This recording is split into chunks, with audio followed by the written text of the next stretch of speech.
School of magic season 2।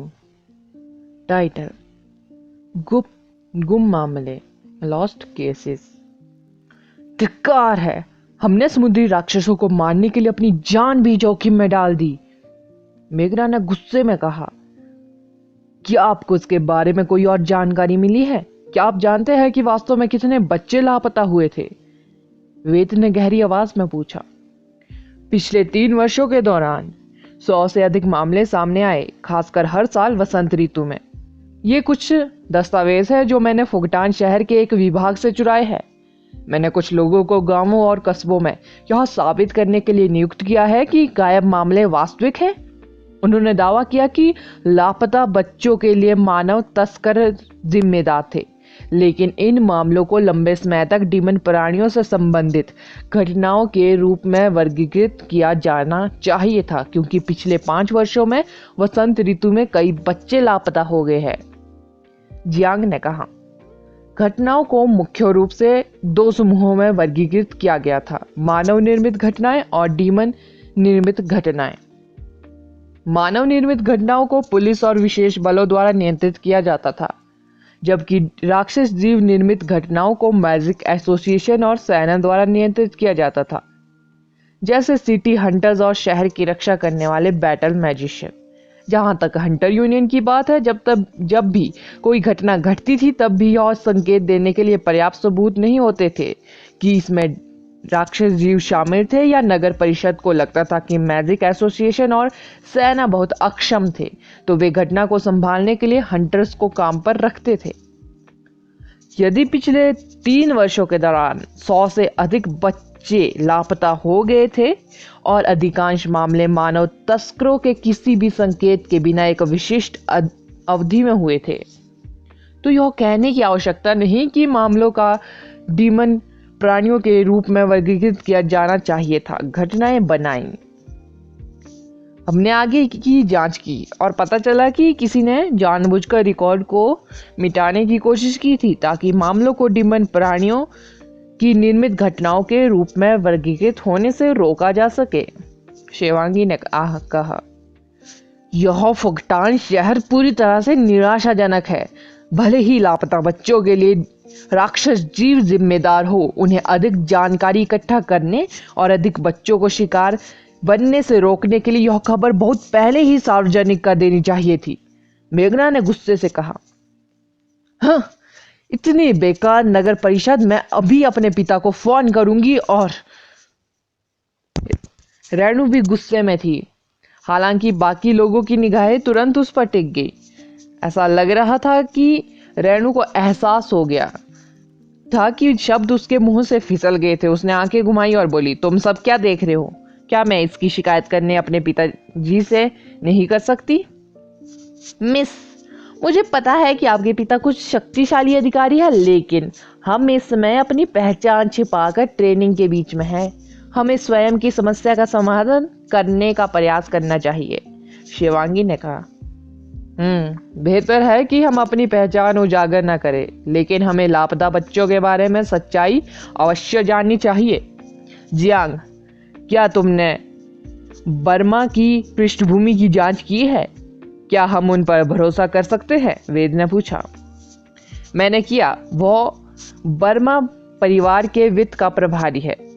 कुछ भूमि विवादों के अलावा उसका कोई आपराधिक इतिहास नहीं है। इसके अलावा उन्होंने बंदरगाह और आसपास के गांवों में स्कूल बनाने में भी मदद की। उन्होंने कई सड़कों के निर्माण का खर्च भी उठाया। मैं उन्हें काफी दयालु निवेशक मानता हूँ, जियांग ने आत्मविश्वास से उत्तर दिया। मुझे यकीन है कि उसका लापता बच्चों से कोई लेना देना नहीं है। असंभव। दरअसल लापता बच्चों में उसका चचेरे भाई, जो यहां तक एक विला में ठीक हो रहा था, पीड़ितों में से एक था, जियांग ने कहा। वेद ने कहा, मनमोहन के साथ इस पर चर्चा करना बेहतर है। वह हमसे ज्यादा फुगटान शहर से परिचित है। सबसे ऊपरी मंजिल पर बैठक कक्ष के अंदर बर्मा मोहन मुख्य मेज के टॉप पर बैठे थे। राष्ट्रीय टीम के प्रतिनिधि उनके पक्ष में बैठे। जियांग अच्छी तरह से तैयार होकर आया था। उन्होंने एकत्रित की गई सारी जानकारी एक पोर्टल डिस्क में इकट्ठी कर ली थी। उन्होंने प्रोजेक्टर के थ्रू जानकारी प्रस्तुत की। जियांग की संक्षिप्त रिपोर्ट सुनकर टीम पहले से ही गुस्से में थी। हालांकि जब उन्होंने उन परिवारों की तस्वीरें देखी जिनके बच्चे गायब हो गए थे तो उनके भाव गहरे हो गए। अधिकांश पीड़ित मछुआरे और किसान के थे। तस्वीरें देखकर ही उनके दुख का अंदाजा आसानी से लग जाता है। सरकार के लिए कई अन्य मामलों के बीच शिशुओं का लापता होना केवल एक छोटी सी बात थी, लेकिन परिवारों के लिए यह एक घातक झटका था। काफी देर तक इंतजार करने के बाद भी किसी ने उन्हें स्पष्टीकरण नहीं दिया। जियांग ने जिन लोगों को काम पर रखा था उनके अनुसार ये लोग अभी भी अपने बच्चों को बचाने और उन्हें वापस लाने के लिए किसी का इंतजार कर रहे थे। हालांकि आदर्श और अन्य लोगों को इन लापता बच्चों के भाग्यों को स्पष्ट रूप से पता था। जानते थे कि इनके साथ क्या हुआ होगा। अगर लोगों को सच बताया जाए तो वे सदमे से बेहोश हो जाएंगे।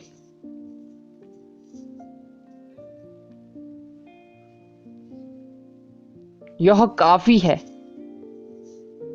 रुद्री ने कहा। वह आगे देखने का जोखिम नहीं उठा सकती थी। उसकी आंखें रक्त रंजित हो गई थी। यह घटिया है, मनमोहन ने अपनी मुठ्ठियां भींच कर कहा। वह केवल अपने परिवार की ओर से एक निवेशक के रूप में शहर में आए थे। उसका मुख्य लक्ष्य शहर में निवेश करना और मुनाफा कमाना था। जब से वह फुगटान शहर में आया उसके पास सभी प्रकार के व्यापारिक विवाद थे। फिर भी उसने बेसिक रूप से स्पष्ट विवेक के साथ सब कुछ किया था। उसे नहीं पता था कि फुगटान शहर में पर्दे के पीछे इतनी भयानक साजिश थी। वो फुगटान शहर की नगर परिषद से पूरी तरह निराश हो चुका था।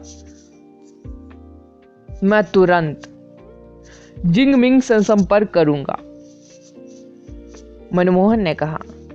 श्री वर्मा रुको, हम आपसे केवल इसलिए चर्चा कर रहे हैं क्योंकि हमें पता नहीं है कि तार कौन खींच रहा है। उपमहापौर जिंगमिंग को इसकी जानकारी हो सकती है, लेकिन मुझे नहीं लगता कि वह व्यक्ति है जिसकी हम तलाश कर रहे हैं। आखिरकार एक मेयर को जरूरी नहीं कि वह सब कुछ पता हो जो उसके अधीनस्थ कर रहे हैं, वेद ने तर्कसंगत रूप से कहा। हाँ, आप सही है, मैं बहुत जल्दी नतीजे पर पहुंच गया हूं, मनमोहन ने कहा। जियांग, चूंकि आप इतनी दूर आ गए हैं, मुझे यकीन है कि आपके पास पहले से ही एक योजना है कि आगे की जांच कैसे करनी है, वेद ने पूछा। जियांग ने कहा, मैं करता हूं, लेकिन ये थोड़ा अमानवीय है। आगे बोलो।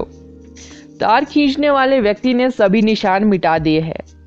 हमारे पास मौजूद जानकारी से उसका पता लगाना कठिन है, जब तक कि कुछ बच्चे फिर से लापता ना हो जाए। जब गुमशुदगी का नया मामला सामने आएगा तो वे निश्चित रूप से इसे छिपाने की कोशिश करेंगे, जिसका मतलब है कि मैं आसानी से उनका पता लगा सकता हूँ और पता लगा सकता हूँ कि इसके पीछे कौन है, जियांग ने कहा। बिल्कुल नहीं, आप बच्चों को चारे के रूप में इस्तेमाल कर रहे हैं। मेघना इस सुझाव को अस्वीकार करने वाली पहली व्यक्ति थी। कोई दूसरा रास्ता नहीं है, जियांग ने कहा। सब चुप हो गए। स्थिति जितना उन्होंने सोचा था उससे कहीं अधिक गंभीर थी। हालांकि जब उन्हें स्कारलेट सोरिंग डिम्नो के पेट में पाए गए शवों की याद आई तो उनकी सांसें तेज हो गई। यदि उन्होंने स्थिति का समाधान नहीं किया तो वे अत्यधिक दोषी महसूस करेंगे। बैठक कक्ष में बेहद सन्नाटा था। किसी को नहीं पता था कि क्या कहना है। मनमोहन का फोन बजने लगा। उसने नंबर पर नजर डाली और उसे उठाने से पहले अपने मन को शांत करने के लिए कुछ समय लिया। वह दरवाजे की ओर बढ़ने लगा, लेकिन इससे पहले कि वह बाहर निकल पाता वह अचानक शॉक रह गया। उसका हाथ कांपने लगा और उसका फोन जमीन पर गिर गया। समूह ने उस आदमी की ओर देखा। उन्हें किसी महिला के रोने की धीमी आवाज सुनाई दे रही थी। मनमोहन ने पीछे मुड़कर पीले चेहरे से उनकी ओर देखा। क्या गलत है? आदर्श ने पूछा। मेरे चचेरे भाई का दूसरा बच्चा, वह भी लापता है, मनमोहन ने बड़े आतंक के साथ कहा। युवा मैजिस्ट्रेट ने कुछ क्षण पहले ही उसे लापता बच्चों के भाग्यों के बारे में समझाया था। जब उसने अपने 1 वर्ष भतीजे के बारे में सोचा जिसने हाल ही में अपना जन्मदिन मनाया था, तो उसका भी यही हश्र होगा। मोहन अब ठीक से खड़ा नहीं हो पा रहा था। फोन के दूसरी तरफ एक महिला उदास होकर रो रही थी। बैठक कक्ष में सभी लोग सदमे में थे। School of magic season 2 title race between death and life. फुकटान शहर से 30 किलोमीटर उत्तर में एक विला था जो वर्मा ग्रुप की संपत्ति भी थी। उस स्थान पर आमतौर पर कम लोग होते थे, उनमें से ज्यादातर छुट्टियां मनाने आए थे। यह काफी आकर्षक स्थान था क्योंकि यह समुद्र के नजदीक था और पास में ही एक समुद्री तट भी था। अभी दोपहर ही हुई थी। गर्म धूप रेत पर चमक रही थी। समुद्र तट सुनहरे पीले रंग में टिमटिमा रहा था, जिससे समुद्र की सतह पर परावर्तित प्रकाश के साथ एक सुंदर दृश्य बन रहा था। हालांकि समुद्र तट के कोने पर एक महिला हाथ में फोन पकड़े हुए जमीन पर गिर गई। वो अत्यधिक दुख में झटपटा रही थी। हाल के वर्षों में वर्मा ग्रुप आखिरकार उस निराशा से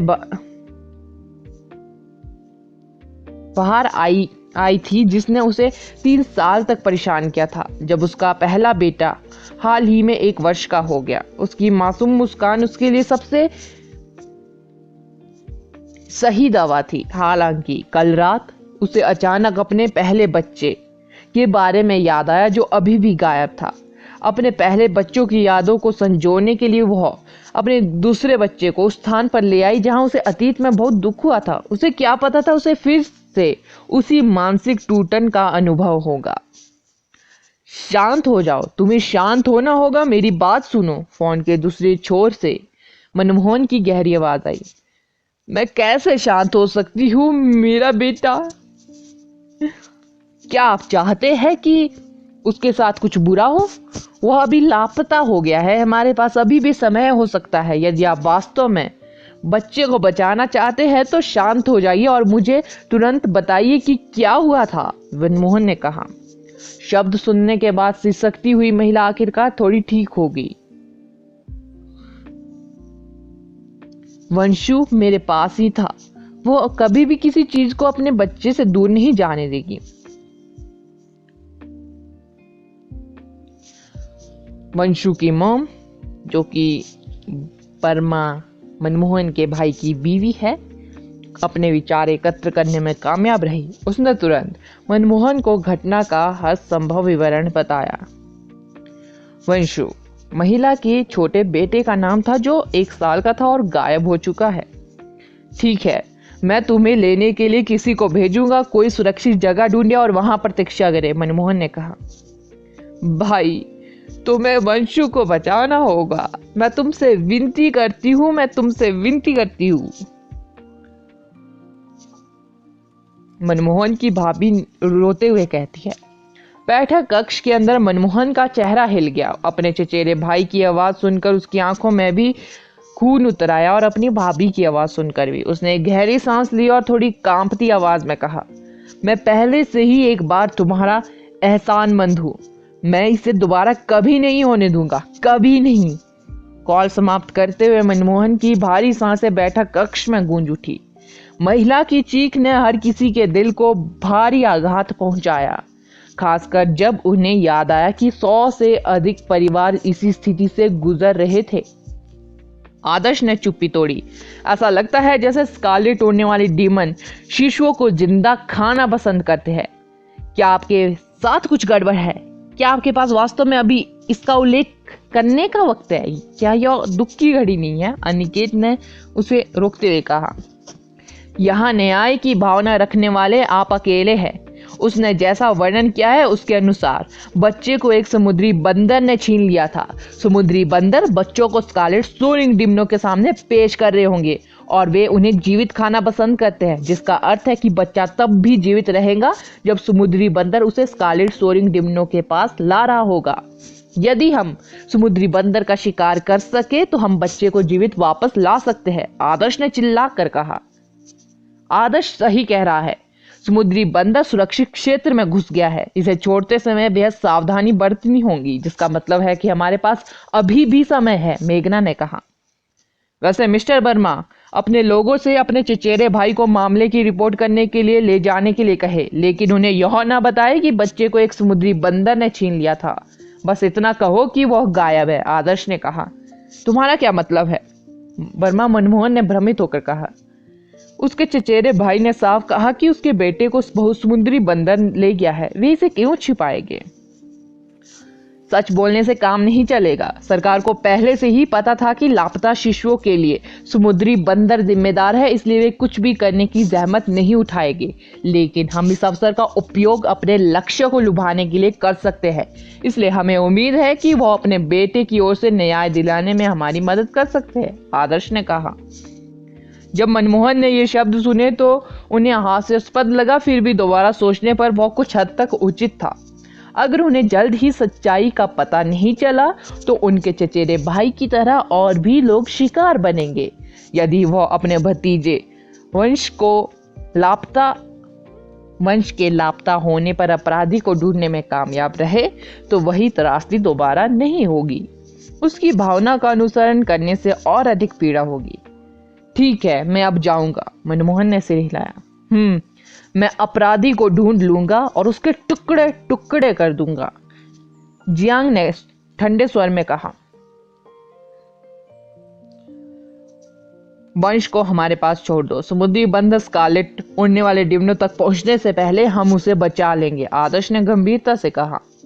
मनमोहन ने आदर्श की दृढ़ दृष्टि को देखा, एक गहरी सांस ली।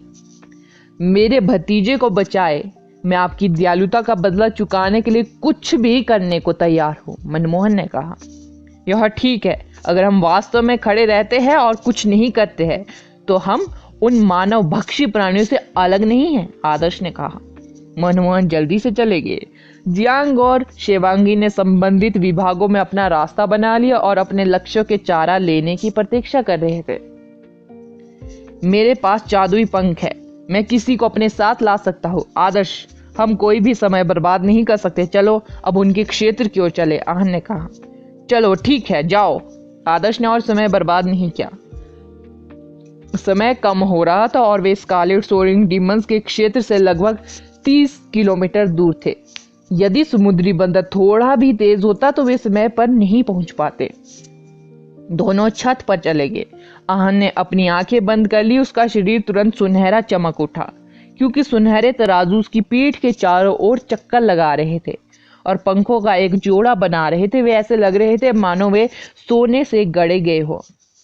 आदर्श को किसी तरह महसूस हुआ कि सुनहरे जादुई पंख कुछ ज्यादा ही चमकदार थे। हालांकि इससे पहले कि वह प्रतिक्रिया दे पाता, आहन ने पहले ही उसे पकड़ लिया था और 50 मंजिल से अधिक ऊंची इमारत से कूद गया था।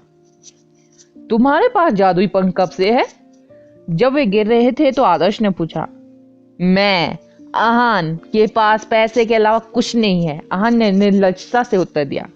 आदर्श ने कहा, बच्चे को बचाने के बाद आपको कुछ विवेक आएगा, लेकिन क्या हम इसे समय पर बना सकते हैं? आहन ने कहा। बिल्कुल, आदर्श ने दृढ़तापूर्वक घोषणा की। आहन के सुनहरे पंख धीरे धीरे फैल गए और स्टील के गिलास के साथ 30वीं मंजिल पर गिर गए। वह फुगटान शहर की इमारतों के ऊपर आकाश में उड़ता रहा।